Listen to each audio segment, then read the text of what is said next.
Hello guys, welcome to Gorai family. আজ আমি বেড়াতে এসেছি এক জায়গাটার নাম হচ্ছে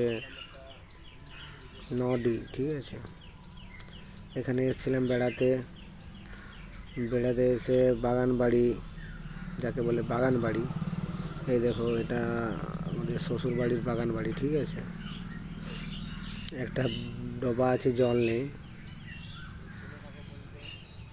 বাঁশ বাগান আছে, আর অনেক গাছ আছে। তো আম গাছ আছে, এই গাছটার আমটা খুব মিষ্টি। ঠিক আছে, এই যে গাছটা দেখছো, এই গাছটার আম অনেক মিষ্টি। বসেছিলাম ওখানটায়, এই করতে করতে কতগুলো ছেলে চলে এলো, 2-3টে ছেলে দেখো পাশ দিয়ে পেরোলো। এরপর এদের কেলমাটা আমি দেখবো, এরা কী করছে, এদের খেলার স্টাইল আমি দেখবো।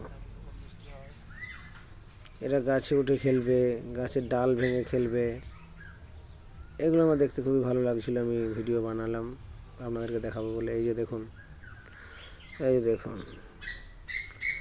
এদিকে ঝোপঝাড় সবাই যথেষ্ট আসে না। ঠিক আছে, তাও এরা এসছে, খেলতে আরম্ভ করেছে। দেখুন, ছোট ছেলে যখন আমরা ছিলাম তখন আমরা অনেক খেলেছি, অনেক গাছে উঠেছি। আজ তো আমরা এগুলো করতে পারছি না, দেখেই শান্তি।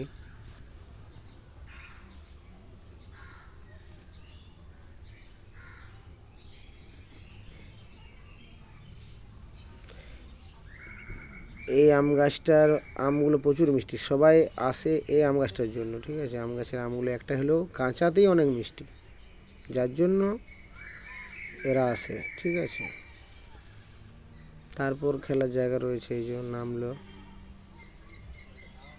এরপর এদের খেলার জিনিসগুলো দেখে নিন। এই যে দেখুন, ডালপালা নিয়ে এদের খেলা।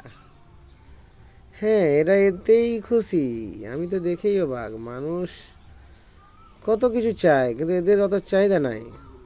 দেখুন, গাছের ডাল ভাঙবে, গাছের ডাল ভেঙে খেলবে, এতেই ওদের শান্তি। এরা কি এনজয় করছে না? আমার তো মনে হয় যারা পয়সা দিয়ে লাখ লাখ টাকা খরচা করে একটু সুখের আশায় অপেক্ষায় চেষ্টা করে, সেই চেষ্টার থেকে এদের চেষ্টাটা খুবই নগণ্য। কিন্তু আমার মনে হয় এরা অনেক খুশি, অনেক সুখী, কারণ এদের মনে অত চিন্তা নেই, টেনশন নেই। টাইম ঘরে খাবে, বন্ধুদের সাথে খেলবে, বন্ধুদের সাথে যা খেলতে মন যাবে তাই খেলবে।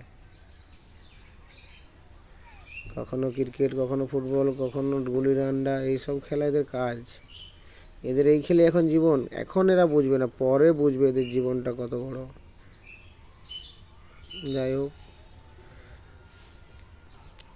তোমাদেরকে দেখানোর জন্য আমি ভিডিওটা বানাচ্ছিলাম। প্লিজ দয়া করে দেখো, লাইক সাবস্ক্রাইব করে দিও, পারলে ভিডিওগুলো শেয়ার করে দিও। যদি মানুষ দেখে শান্তি পায়, একটু টাইম পাস করতে পারে, তাহলে আমারও খুব ভালো লাগে। বাকি এদের মতো ছোট যখন ছিল তারা কি এরমভাবে খেলেছো? আমার তো মনে হয় না কেউ এরমভাবে খেলেছে। চলো টাটা গাইস, ভালো থাকবেন সবাই, টাটা।